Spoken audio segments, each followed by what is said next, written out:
Merci pour ce bon temps qu'on a pu chanter ensemble. Vous savez, la louange, c'est de l'enseignement, c'est la parole de Dieu. Ben, du moins, quand c'est des chansons que les paroles viennent directement de la Bible, c'est comme si on s'enseignait les uns les autres en chantant. Donc, merci Suzanne pour ce temps de louange ensemble. Alors, je m'appelle Benoît Sonécal, je suis un des pasteurs ici à l'Église Ecclésia. Je vous souhaite la bienvenue si c'est la première fois que vous êtes là. Je sais qu'on a des invités aussi qui nous visitent ce matin, donc soyez les bienvenus. Je ne sais pas si vous comprenez bien le français ou vous allez juste comprendre des petits bouts, mais ce matin, nous allons lire ensemble en fait un discours que Jésus enseigne à la foule, et c'est dans Luc 6, les versets 37 à 49. Luke 6, 37 to 49. Donc, dans Luc 6, 37 à 49. Si vous étiez présent la semaine dernière avec nous, David Bourgoin a enseigné, donc le pasteur principal ici à Ecclésia, sur essentiellement le même passage. En fait, c'est un discours que Jésus adresse à la foule, et c'est un message dans lequel il y a tellement de vérités bibliques qu'on a décidé de le séparer en deux différentes parties, parce qu'il y avait beaucoup de stock pour un seul dimanche. Si vous le lisez, vous allez vous rendre compte aussi qu'il y a énormément de parallèles entre le sermon sur la montagne qu'on peut retrouver dans l'Évangile de Matthieu et ce sermon qu'on peut voir. Même que, possiblement, on peut retrouver ici peut-être le même sermon, mais de façon plus synthétisée.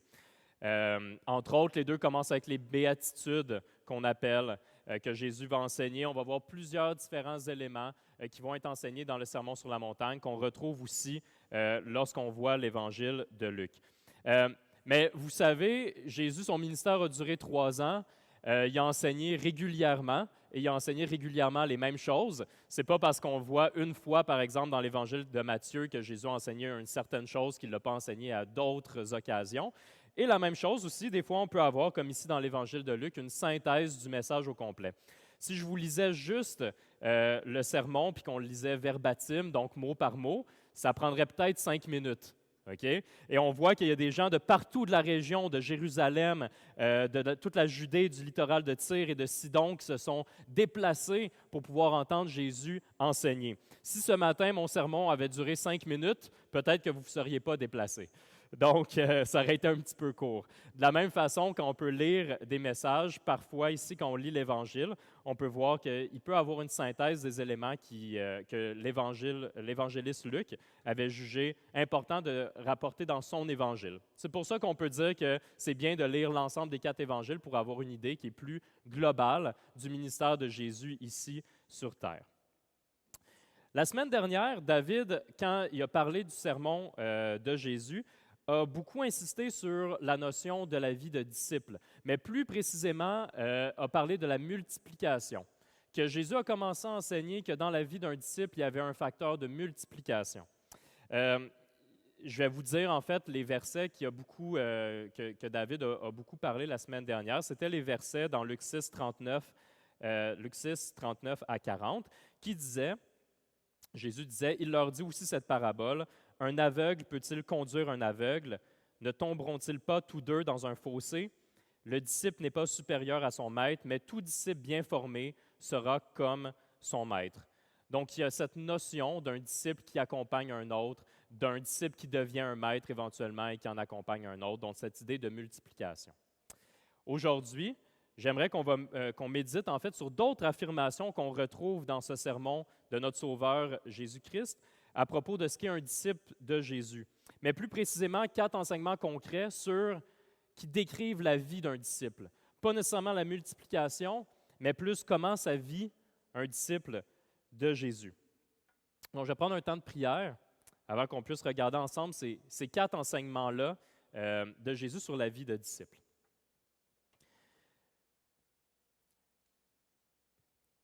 Seigneur, tes enfants ce matin, ta famille est réunie, ton Église est réunie, l'Église que tu t'es rachetée au prix du sang de ton Fils Jésus.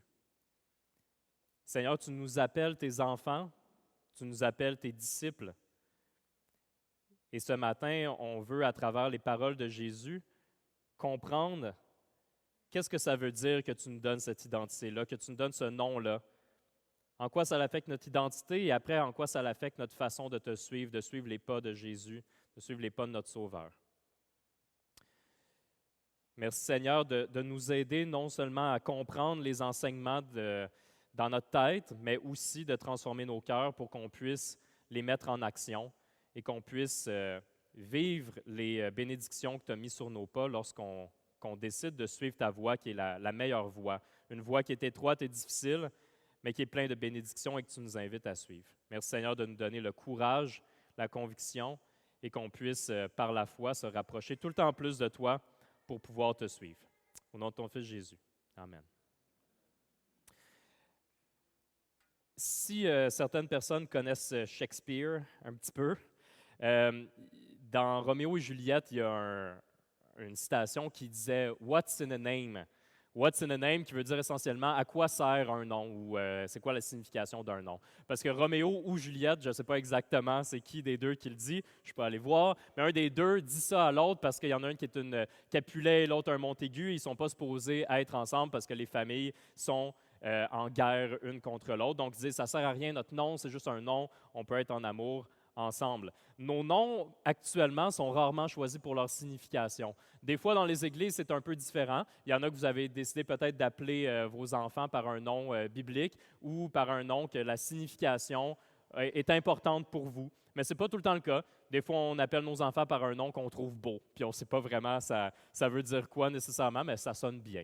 Puis c'est correct. Mais dans la Bible, quand on voit qu'il y a des noms, les noms sont vraiment très importants. On va même voir que Dieu, des fois, va changer le nom de certaines personnes. Jacob, par exemple, va changer de nom. Dieu va lui dire que maintenant, il s'appelle Israël, parce que ses 12 enfants vont être les 12 leaders des tribus d'Israël. On a aussi Saul, qui persécute les chrétiens, et que finalement, lorsqu'il va devenir aveugle, il va rencontrer Jésus sur la route de Damas, et après son baptême et qu'il retrouve sa vue, Jésus va lui donner une nouvelle identité. Il va dire maintenant tu t'appelles Paul. Il change son nom et souvent le nom qui est donné donne aussi la vocation. Donc, ils sont vraiment indissociables. La raison pour laquelle je vous dis ça, c'est qu'on voit que le nom, c'est l'identité qui nous est donnée et l'identité est indissociable à la vocation, à ce qu'on fait. Puis le Seigneur nous appelle par notre nom. Le Seigneur nous appelle ses enfants. Il nous appelle ses disciples. Et comme chrétien, l'être, ce qu'on est, notre identité, c'est supposé être indissociable de ce que l'on fait. C'est notre identité qui va déterminer la voie qu'on va suivre, la route qu'on va suivre. L'être et le faire sont indissociables. Quand on est appelé des disciples de Jésus, c'est notre identité première. Et ça veut dire que si on veut suivre la voie de notre maître, bien, il y a d'autres voies aussi qui existent. Et parfois, on peut s'éloigner de la voie du maître, mais on se rappelle de la voie du maître. On entend la voix de notre berger comme des brebis qui entendent la voix de leur maître et on revient sur le chemin. Donc, un disciple suit la voie de son maître et se détourne des autres voies. On voit ça par exemple, un des exemples, mais il y a plusieurs versets qui nous parlent de ça, dans 1 Pierre 2, 21. « De fait, c'est à cela que vous avez été appelés, parce que Christ aussi a souffert pour nous, en laissant un exemple afin que vous suiviez ses traces. » Suivez les traces, suivez les pas de Jésus.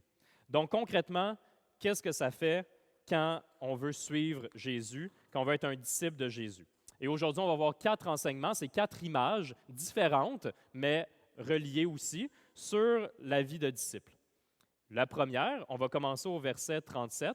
Les versets 37 et 38, je vous rappelle qu'on est dans l'Évangile de Luc au chapitre 6, et je vais vous lire le verset 37 et 38. Donc, premier enseignement, numéro 1, que j'appellerais « Tant minute, est-ce que Jésus est en train de parler de karma ici? » Parce que vous allez voir que ça a l'air de sonner comme ça. Puis je vais vous expliquer qu'est-ce que c'est le karma si vous ne savez pas trop qu'est-ce que c'est.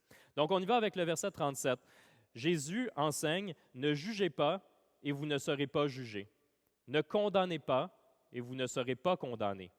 Pardonnez et vous serez pardonnés. Donnez et on vous donnera. On versera dans le pan de votre vêtement une bonne mesure, tassée, secouée et qui déborde, car on utilisera pour vous la même mesure que celle dont vous serez servis. »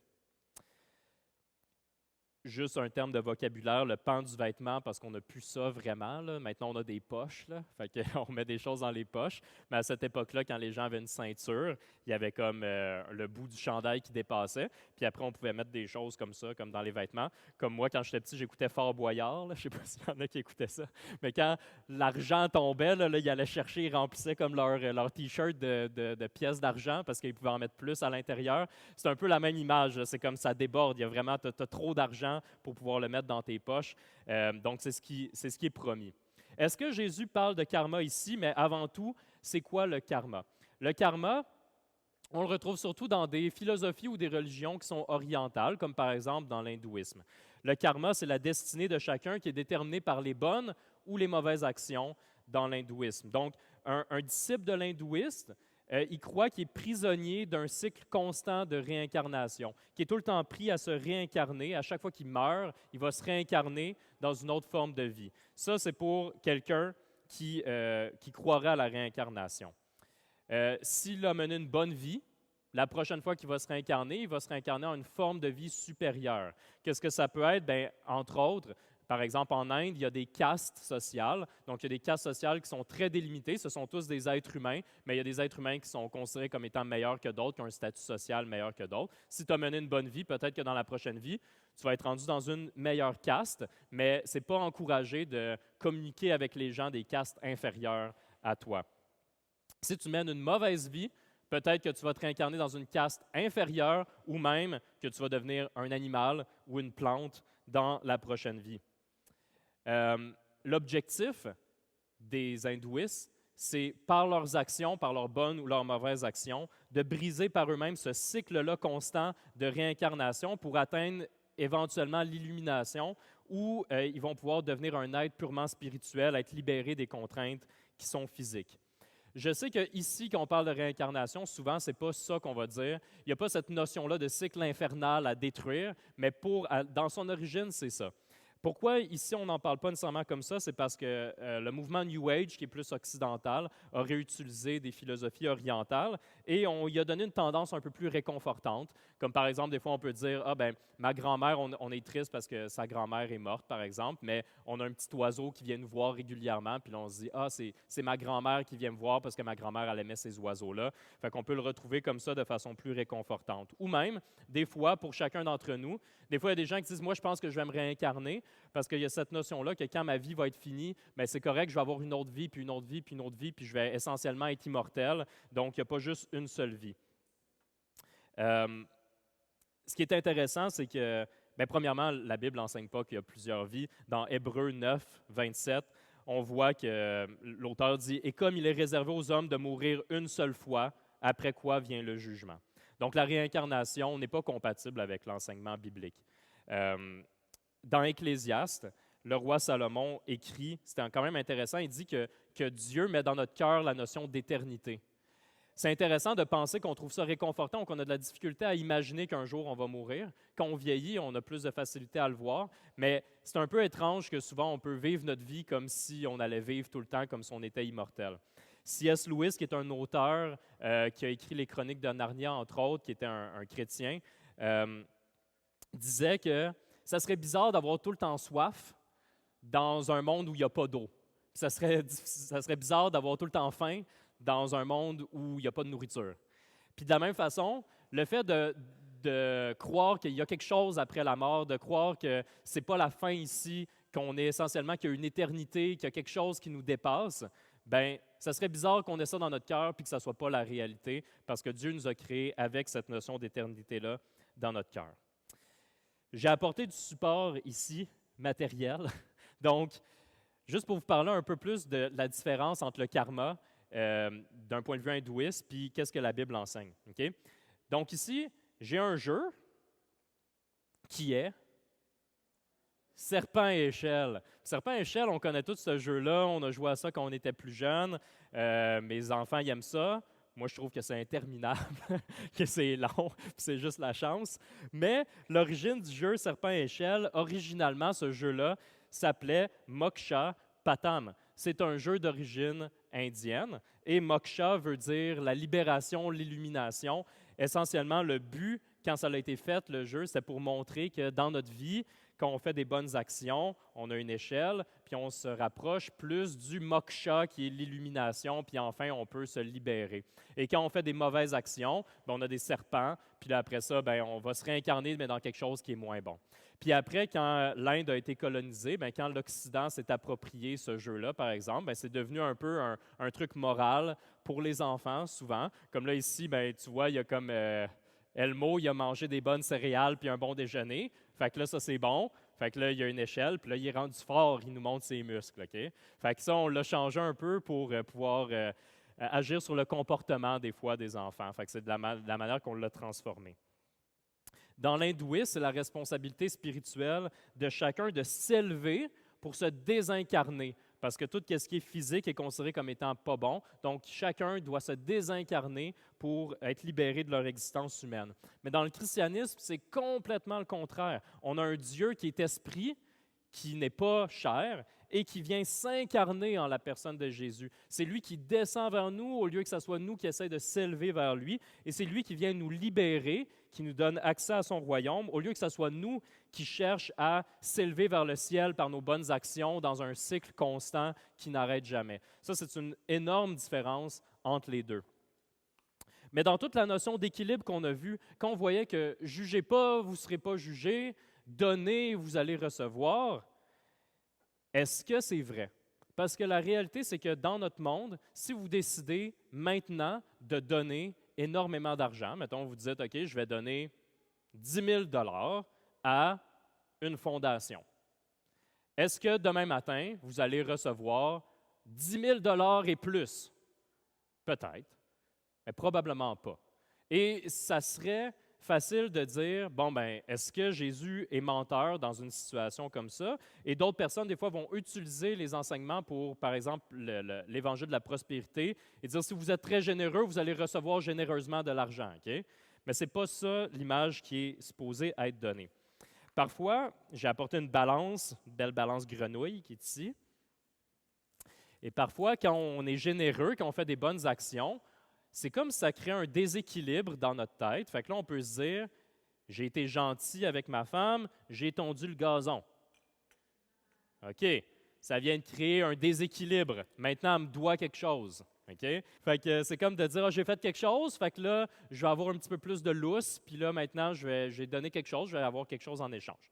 Fait que là, j'ai tondu le gazon, fait que peut-être qu'elle va me laisser écouter ma game de hockey. Bon, on a rééquilibré. Okay? Là, maintenant, on a rééquilibré la relation.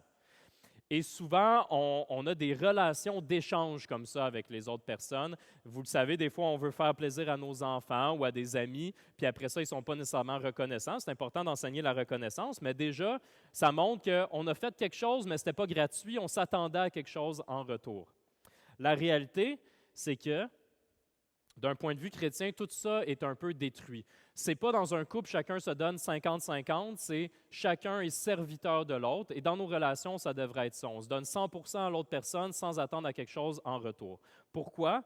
Parce que, entre autres, ce qu'on voit, c'est que on reçoit un trésor infini de la part de notre Sauveur. Il y a une parabole qui dit qu'il y a quelqu'un qui trouve un trésor dans son champ, puis là, le trésor est tellement grand qu'il va vendre toutes les autres choses. Mais c'est aussi en se rappelant qu'on a la vie éternelle en Christ, qui nous a pardonné nos péchés, qui va nous donner toutes les richesses au ciel qui valent rien, qui valent tout à comparer à ce qui est ici, essentiellement, c'est de la rouille. Donc, quand on se rappelle ces promesses-là, qu'on se rappelle par la foi de tout ça, bien, quand on fait des bonnes actions, puis qu'on décide de servir l'autre, bien, on sert l'autre personne, mais on sert l'autre en sachant que ce n'est pas par nos actions qu'on va rétablir la balance. La balance, en réalité, c'est que nous sommes tous gagnants. Nous avons tous été bénéficiaires de la grâce de Dieu et on a un énorme trésor qu'on ne méritait pas. Et quand on se rappelle ça, on peut être généreux envers les autres, serviteur envers les autres, sans tout le temps s'attendre à quelque chose en retour. Donc, il n'y a pas tout le temps cette image-là de genre, OK, j'ai fait une bonne action, puis une mauvaise action, puis on donne généreusement parce que Dieu nous a donné généreusement. Je vais continuer avec un prochain enseignement, parce que quand on disait « ne jugez point », ça nous amène aussi à un autre enseignement que Jésus va dire sur le jugement, justement. On est au verset maintenant 41. Et essentiellement, l'enseignement numéro 2, c'est entre nous, est-ce qu'on peut s'adresser des reproches entre nous? Jésus dit, « Pourquoi vois-tu la paille qui est dans l'œil de ton frère et ne remarques-tu pas la poutre qui est dans ton propre œil? » Poutre, c'est beaucoup plus gros qu'une paille. Ou comment peux-tu dire à ton frère, « Frère, laisse-moi enlever la paille qui est dans ton œil, toi qui ne vois pas la poutre qui est dans le tien. Hypocrite, enlève d'abord la poutre de ton œil, et alors tu verras clair pour retirer la paille qui est dans l'œil de ton frère. » Peut-être que des fois, il y a des gens qui ne croient pas en Dieu nécessairement, qui vont vous reprocher votre jugement avec ce verset-là. Vous avez peut-être déjà entendu des fois dire « Jésus est amour, Jésus aimait tout le monde, vous ne devriez pas juger personne. Pourquoi les chrétiens sont ceux qui jugent le plus les gens de leur communauté et de leur société, mettons. » Et d'un certain point de vue, c'est quand même vrai que je ne pense pas que comme disciple, la première chose qu'on est appelé à faire, c'est de reprocher tout le monde dans la société, mais c'est plus de parler de Dieu aux gens qui sont dans notre entourage, de leur expliquer la bonne nouvelle de Jésus-Christ et non en premier de vouloir retirer les choses dans les yeux. Okay? Après tout, il faut comprendre que Dieu nous a créés libres et si quelqu'un ne croit pas en Dieu, qui croit que Dieu n'existe pas, qu'après la mort, il n'existe rien, que les bonnes actions, les mauvaises actions, c'est une construction sociale, qu'il n'y a pas de moralité puis qu'on peut faire ce qu'on veut, bien, c'est un peu si vous avez un discours avec la personne pour lui dire les mauvaises choses, les bonnes choses, puis bien, il n'y a pas de mauvaises choses puis de bonnes choses. Dans ce contexte-là, s'il n'existe rien après, bien, faites ce que vous voulez, ça ne change rien, il n'y a pas d'importance, il n'y a pas de signification à la vie. Donc, c'est un peu un combat perdu d'avance. Mais par contre, on voit qu'ici, il y a quand même quelque chose qui dit « Pourquoi vois-tu la paille qui est dans l'œil de ton frère? » Donc, il y a cette notion-là de « entre nous », est-ce qu'on peut se reprocher certaines choses? Quand on lit les lettres de Paul, on voit que très souvent, il va parler que c'est important de s'exhorter, de se reprendre mutuellement entre disciples de Christ pour s'entraider, pour se supporter, pour être capable de s'entraider à marcher dans les pas de notre Seigneur Jésus. Un exemple, dans Galates 6.1, Paul écrit « Frères, si un homme vient être surpris en quelque faute, vous qui êtes spirituels, redressez-le avec un esprit de douceur. Prends garde à toi-même de peur que toi aussi tu ne sois tenté. » Donc, quand on voit l'idée de ne juger point, ben, en réalité, il existe un jugement qui est juste, qu'on devrait exercer avec discernement et avec amour. Mais je pense qu'une des questions importantes, c'est de dire pourquoi je veux adresser cette chose-là dans la vie de mon frère ou de ma sœur et de regarder son cœur en premier. Parce que parfois, ça peut être par hypocrisie ou par jalousie ou pour plusieurs autres façons. Et c'est ça que Jésus met en évidence ici quand il dit « Hypocrite, enlève d'abord la poutre de ton œil. » Ce n'est pas le fait qu'il ait repris son frère, qu'il ait repris sa sœur, mais c'est comment le cœur, c'est quoi le but de ça, donc comment le cœur était disposé lorsqu'il l'a fait. Est-ce que c'était plein d'hypocrisie ou c'était vraiment pour aider la personne à suivre Jésus? Donc, il faut faire attention dans ce contexte-là, que c'est important de s'édifier les uns les autres, de se reprendre, de s'encourager, mais c'est tout le temps fait avec un esprit d'amour et avec des bons motifs pour qu'on puisse grandir en l'image de Christ. Il faut avoir du discernement, mais oui, c'est important entre nous de faire protéger les commandements de Dieu et se les rappeler entre nous. Fait on peut s'adresser des reproches avec amour, mais quand on s'adresse des reproches, c'est au regard de la parole de Dieu. Ce n'est pas avec notre propre justice, mais c'est qu'est-ce que la Bible enseigne et comment on peut s'entraider avec amour à se reprendre pour qu'on puisse grandir ensemble. Enseignement numéro 3. Enseignement numéro 3 au verset 43. Jésus, à ce moment-là, parle des fruits. C'est quoi les fruits qu'on observe dans la vie d'un disciple? Donc, c'est une image qu'on voit régulièrement dans les enseignements de Jésus sur un bon arbre qui porte des bons fruits et un mauvais arbre qui porte des mauvais fruits. Je vous lis au verset 43. « Un bon arbre ne porte pas de mauvais fruits, ni un mauvais arbre de bons fruits. En effet, chaque arbre se reconnaît à son fruit. On ne cueille pas des figues sur des ronces et l'on ne vendange pas des raisins sur des ronces. L'homme bon tire de bonnes choses du bon trésor de son cœur, et celui qui est mauvais tire de mauvaises choses du mauvais trésor de son cœur. En effet, sa bouche exprime ce dont son cœur est plein. » L'image la plus importante là-dedans, OK, mais qu'on enseigne régulièrement à l'Église, c'est l'idée qu'on est tous une vigne, donc on est tous rattachés à Dieu, et c'est Dieu qui va faire, si on a nos racines connectées sur Dieu, c'est lui qui va amener des bons fruits dans notre vie. OK? Ça, c'est l'idée principale. L'autre chose qui est intéressante ici, c'est l'idée que la bouche exprime ce dont le cœur est plein. Puis quand on parle de péché, moi j'ai grandi dans une famille catholique et la confesse était quelque chose qui était pratiqué plus régulièrement, on va dire. Puis même là, quand je parle de confesse, c'est pas mauvais nécessairement. Okay? Peut-être qu'il y a plusieurs façons de le faire, mais je veux dire, dans la Bible, ça l'enseigne de confesser des péchés les uns les autres. Au sein de notre Église, souvent, on est plus appelé à le faire avec des gens qu'on connaît bien, puis là, on va dire « Ah, je rush en ce moment », puis là, on va confesser nos péchés, puis on va s'encourager mutuellement. Mais il y a une place à la confesse. C'est juste que peut-être qu'il y avait un côté un peu froid de rentrer dans une cabine, puis là, juste comme le dire à quelqu'un qu'on ne connaît pas trop, puis après, la personne dit « Bon, ben dis tel nombre de « Je vous salue Marie », puis tu vas être pardonné. Je me rappelle qu'on allait à la confesse, mais on était jeunes quand même, tu sais, j'étais petit, puis il nous disait « Pense à un péché que tu fais », tu sais. Fait que là, on était petit, puis tout le monde disait « J'ai été pas fin avec ma sœur ». Parce que c'est notre entourage. Fait comme j'ai donné une tape à ma sœur, j'ai donné une tape à mon frère. Puis là, on peut associer des fois, quand on pense de même, on peut se dire que le péché, c'est essentiellement une action. On a fait une mauvaise action, on confesse la mauvaise action, puis elle est effacée. Mais en réalité, ce qu'on voit ici, c'est que c'est quelque chose qui est dans notre cœur, et après, ça se révèle. OK? Un bon exemple de ça, c'est par exemple le chocolat. On mangeait du chocolat il n'y a pas longtemps. Puis je pense que c'est ma femme qui disait « Ah, il y en a qui appellent ça un péché mignon. » Puis là, mes gars étaient comme ça. C'est quoi ça, un péché mignon, genre un beau péché, ça ne marche pas. Puis là, ben, on est arrivé à la question, est-ce que du chocolat, c'est vraiment un péché? T'sais? Ben non, du chocolat, ce n'est pas vraiment un péché. Ça n'a pas une valeur positive morale ou une valeur négative morale. Mais par contre, ça se peut d'être comme vraiment dépendant au chocolat, de tout le temps manger du chocolat, puis que ça nous rende triste, qu'on est comme, on dit, ah, j'aimerais ça arrêter d'en manger, mais je continue d'en manger, ça affecte notre image corporelle, on est malheureux, toutes ces choses-là. Fait que là, on va peut-être se dire, il faut que j'arrête de manger du chocolat. Fait que là, on va tout mettre en place pour arrêter de manger du chocolat, mais ça ne veut pas nécessairement dire, peut-être qu'on va se sentir un peu mieux parce qu'on va perdre du poids, mais ça ne va pas nécessairement régler le problème parce que le péché, ce n'était pas le chocolat. Le péché était dans le cœur, puis ça s'est révélé en une dépendance envers le chocolat.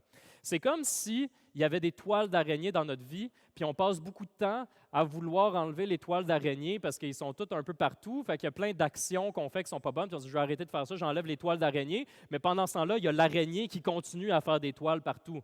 OK? Fait que la source du problème, c'est l'araignée, ce n'est pas les toiles. Ici, la source du problème, c'est dans notre cœur, c'est le péché. Et il y a juste Jésus qui peut le prendre, il y a juste Dieu qui peut nous libérer de ça, quand on le remet envers lui par la prière, qu'on peut demander d'être libéré de ça. Donc parfois, si on cherche un manque, on a un manque à combler qui peut juste être comblé par Dieu, et on va chercher à le combler par d'autres choses qui peuvent devenir des idoles, dont le chocolat, mais dont plein d'autres choses que le chocolat. Donc, c'est plus une autre façon que le péché peut être montré. Donc, on pourrait avoir des mauvais fruits qu'on voit, mais en réalité, c'est parce que le problème, c'est dans le cœur, et c'est plus profond que ça. C'est l'idée qu'on a besoin de Jésus-Christ, qu'on a besoin de lui pour pouvoir marcher, et qu'on doit croire en sa promesse qu'on n'est plus jugé pour son péché, qu'on met notre foi en lui et qu'on a en lui la vie éternelle, que nous sommes pardonnés. Le dernier enseignement, l'enseignement numéro 4, que vous connaissez probablement si vous avez déjà chanté cette chanson-là, parce qu'il y a une comptine chrétienne que l'on chante, et c'est sur quoi est fondée la vie du disciple, c'est quoi le fondement de la vie du disciple. Au verset 46, Jésus dit « Pourquoi m'appelez-vous Seigneur, Seigneur, et ne faites-vous pas ce que je dis? » Hein, ça, ce n'est pas populaire des fois. On peut dire comme ça, c'est des actes, c'est des actions, c'est nos bonnes œuvres. Mais en réalité, Jésus enseigne qu'un disciple, comme on disait au début, il y a une identité de disciple, mais c'est indissociable des choses que l'on fait. Jésus le reproche, il dit, vous m'écoutez, vous entendez tous mes enseignements. Si vous m'appelez Seigneur, Seigneur essentiellement, c'est un roi. Donc, on est sauvé par Christ, mais c'est aussi notre Seigneur. Ben, s'il y a des paysans qui travaillent pour un seigneur, puis que le seigneur les convoque, puis qui dit « OK, voici ce que vous allez faire maintenant », puis que les serviteurs, puis les paysans ils disent « Non, on ne le fera pas », ben, il y a des conséquences. Il y a des conséquences parce que le seigneur, c'est celui qui les domine à ce moment-là. Mais quand on parle qui est seigneur, on a un seigneur qui est complètement bon, qui veut notre bien, mais la réalité, c'est qu'il y a des choses qui sont prévues pour nous et Jésus, quand il enseigne, c'est dans l'objectif qu'on l'écoute, puis qu'ensemble, on s'encourage à le suivre. Donc, pourquoi m'appelez-vous Seigneur, Seigneur, et ne faites-vous pas ce que je dis? Je vais vous montrer à quoi ressemble tout homme qui vient à moi, entend mes paroles et les met en pratique. Il ressemble à un homme qui, pour construire une maison, a creusé profondément et a posé les fondations sur le rocher. Une inondation est venue, le torrent s'est jeté contre cette maison sans pouvoir l'ébranler parce qu'elle était fondée sur le rocher. Dans les psaumes, on lit souvent que l'Éternel est mon rocher. Mais celui qui entend et ne met pas en pratique est semblable à un homme qui a construit une maison sur la terre sans fondation. Le torrent s'est jeté contre elle et aussitôt elle s'est écroulée. La ruine de cette maison a été grande. Les deux personnes ont été soumises au même enseignement, ont entendu les mêmes paroles de Jésus, mais pourtant le résultat final est très différent parce que quand on construit des fondations, il y a quelque chose de pratique dans le construire des fondations. Et c'est que lorsqu'on prend notre rocher, en fait, c'est l'Éternel, nos fondations sont les commandements de Dieu. Il y a deux choses importantes là-dedans. Il y a une chose plus pratique de nos vies ici sur Terre. C'est ça qu'on entend dans la chanson. Le fou sur le sable bâtit sa maison. Puis on dit que la tempête arrive, puis là, la maison s'écroula ou la maison résista. Il y aura toujours des tempêtes dans nos vies, des épreuves dans nos vies. Suivre Christ, c'est la voie qui est étroite. Ce n'est pas supposé être un chemin qui est facile, mais Dieu nous donne sa grâce et il nous donne l'énergie, il nous donne tout ce qu'on a de besoin pour pouvoir le suivre lorsqu'on s'attache à lui. Mais il va y avoir des tempêtes quand même. Il va y avoir quand même des tempêtes dans nos vies. C'est des fois pas une inquiétude que j'ai, mais quelque chose que je me dis, je crois que je n'ai pas été soumis à plusieurs tempêtes dans ma vie. Et je sais que plusieurs d'entre vous, vous avez été soumis à des tempêtes dans la vie et vous vous êtes accrochés à Dieu. Et j'espère que ce sera mon cas aussi, que je ne serai pas trouvé comme justement quelqu'un que ses fondations étaient tout croche finalement, puis quand les tempêtes est arrivées, qui s'est complètement éloigné, qui a tout renié. Et j'espère que vous pourrez, si c'est le cas, m'encourager à revenir vers mon Sauveur. Et j'espère qu'on peut le faire, tout le monde ensemble, lorsque la tempête arrive. On peut trouver notre secours en Christ, mais on peut aussi s'entraider entre nous autres, se rappeler de l'amour de Christ dans son Église. Donc, il y a pour nos vies que c'est quelque chose de très concret pour pouvoir persévérer. On parle souvent dans la Bible de la persévérance des saints qui vont persévérer le bon combat jusqu'à la mort. Mais il y a aussi une autre idée d'une fondation qui va plus loin que notre vie ici sur Terre. Une fondation solide pour une vie qui se poursuit dans l'éternité. L'Ecclésiaste, comme on a dit, a mis dans notre cœur une notion d'éternité. Dans Romains 8, 38, Paul écrit « Oui, j'en suis sûr, rien ne pourra nous séparer de l'amour de Dieu, l'amour que Dieu nous a montré dans le Christ Jésus, notre Seigneur. Ni la mort, ni la vie, ni les anges, ni les esprits, ni le présent, ni l'avenir, ni tous ceux qui ont un pouvoir, ni les forces d'en haut, ni les forces d'en bas, ni toutes les choses créées, rien ne pourra nous séparer de l'amour de Dieu. La mort ne nous sépare pas de l'amour de Dieu. Lorsqu'on se marie, des fois, on est encore un peu perçu comme des extraterrestres si on se marie, entre autres, et qu'on va dire à la vie, à la mort, dans le meilleur comme pour le pire, parce que c'est plus très commun des mariages qui durent jusqu'à la mort, OK? Mais pourtant, c'est ce qu'on dit quand même. Et on voit là l'importance de cette union-là. On va rester dans cette union-là, on va se battre pour cette union-là, par amour pour l'autre personne aussi, jusqu'à la mort. Jusqu'à la mort. Mais ici, dans Romains, on voit que rien ne va nous séparer de l'amour de Dieu, même pas la mort. Donc, quand on construit des fondations sur Dieu, nos vies sur Dieu, c'est quelque chose qui continue vers l'éternité. C'est un moment encore plus solennel, en fait, que le mariage. C'est une relation éternelle. C'est une dimension encore plus grande qu'on peut voir. Je veux justement conclure avec ça parce que hier, on a eu le privilège, la bénédiction de pouvoir célébrer des baptêmes. Puis lorsqu'on célèbre des baptêmes, essentiellement, David l'a dit hier, je ne me rappelle pas c'est à qui, parce qu'il y a 6 personnes qui ont été baptisées hier, justement dans la région de Tremblant qu'on est allé, qu'on a une partie de notre Église aujourd'hui qui est réunie là ce matin. Puis, a dit à une des personnes qui a été baptisée, tu sais, le baptême, c'est comme un mariage, c'est comme une alliance. On rentre, l'épouse de Christ, c'est son Église. C'est comme une alliance, c'est un baptême, c'est une relation qu'on commence à dire à tout le monde publiquement, une relation éternelle d'amour de Dieu envers nous. Donc, hier, pour la première fois, plusieurs ont affirmé leur allégeance pour Christ en public et comme Église, nous les avons baptisés pour montrer qu'est-ce que Dieu avait fait déjà dans leur cœur. Et leur vie de disciple est déjà commencée, a commencé avant le baptême. Plusieurs d'entre elles et d'entre eux ont partagé c'est quoi qui a changé dans leur vie depuis, comment Dieu les a transformés, comment ils ont commencé à lire la parole, à écouter des podcasts chrétiens. Des fois, il y a plein de choses où des fois, ça peut être qu'ils ont changé des façons de faire. Ils savaient que s'ils voulaient suivre Christ, il fallait qu'ils enlèvent ces choses-là de leur vie, enlever ces toiles d'araignée-là. Puis justement, des fois, ils disaient je passais tellement de temps à essayer d'enlever ces choses-là jusqu'à temps que je comprenne que j'avais besoin d'un sauveur, que c'est juste lui qui pouvait enlever les araignées, comme on a dit tout à l'heure. Ils n'ont pas dit cette image-là avec les araignées, mais essentiellement, c'est ça, l'image d'enlever le péché. Donc, je veux juste prendre le temps, premièrement, de prier pour eux, mais de se rappeler qu'on est tous dans un processus, qu'on est tous disciples de Jésus lorsqu'on s'accroche à ses paroles et qu'on veut suivre ses pas. Donc, c'est autant un encouragement pour eux que pour nous et un rappel, parce qu'on est tous sur le même chemin, qui s'en va tous à la même place dans le royaume de notre Sauveur, de notre Seigneur. Le royaume, c'est lui notre roi. Donc, c'est là qu'on va. Donc, hier, il y a Valérie, il y a Karine, il y a Daniel, Annie, Belinda.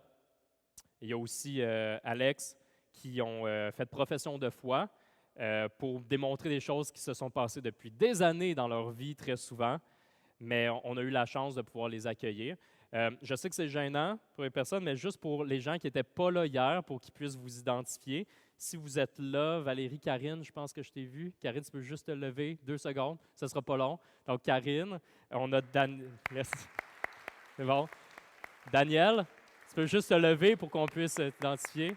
Donc, Daniel qui était là. Je ne sais pas, Belinda, je ne sais pas si je l'ai vue. Je n'ai pas vu Annie non plus. Valérie, je pense, Valérie est en haut avec les enfants. Donc, donc, c'est les personnes qu'on a accueillies hier. Et je veux juste qu'on prenne un temps de prière. Après ma prière, je vais inviter Suzanne à faire un dernier chant ici en avant. Mais on prend un temps de prière pour...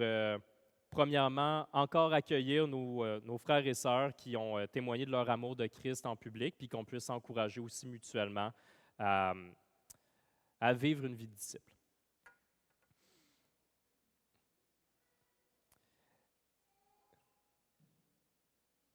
Seigneur, tu sais, hier, c'était une occasion de réjouissance, une grande fête. Et tu sais que ça pesait lourd sur le cœur des pasteurs de ton Église depuis quelques années parce qu'il n'y avait pas beaucoup de baptêmes nécessairement. Ça a été compliqué dans les dernières années. On était contents de pouvoir grandir ensemble comme disciples, mais on est heureux de voir qu'à travers tous les tourments des dernières années, toi, tu connais tes brebis et tu les appelais. Depuis leur naissance, depuis des dizaines d'années ou depuis 3-4 années, mais c'est toi qui les appelais. Ils entendaient ton nom et tout ce qui s'est passé, c'est qu'ils ont su que tes enseignements, ils étaient enseignés ici puis ils voulaient en entendre parler plus de toi. C'est toi, c'est tes paroles qui sont portantes de la vie éternelle. Et on est juste tes porte-voix. On est juste tes ambassadeurs, tes représentants. Que ce soit ici sur la scène en enseignant, ou que ce soit en chantant, ou que ce soit dans nos vies personnelles lorsqu'on parle de toi, aux gens qui nous entourent, on est tes disciples. Dieu, on est tes enfants. Tu nous as rachetés. On veut te remercier pour la bénédiction que tu as faite pour les nouvelles personnes qui ont été baptisées. Puis aussi pour nous, parce que c'est un encouragement de voir que tu es à l'œuvre. On le sait que tu es à l'œuvre, mais c'est une bénédiction quand on le voit, quand on entend les témoignages de tes enfants qui montrent à quel point tu es vivant.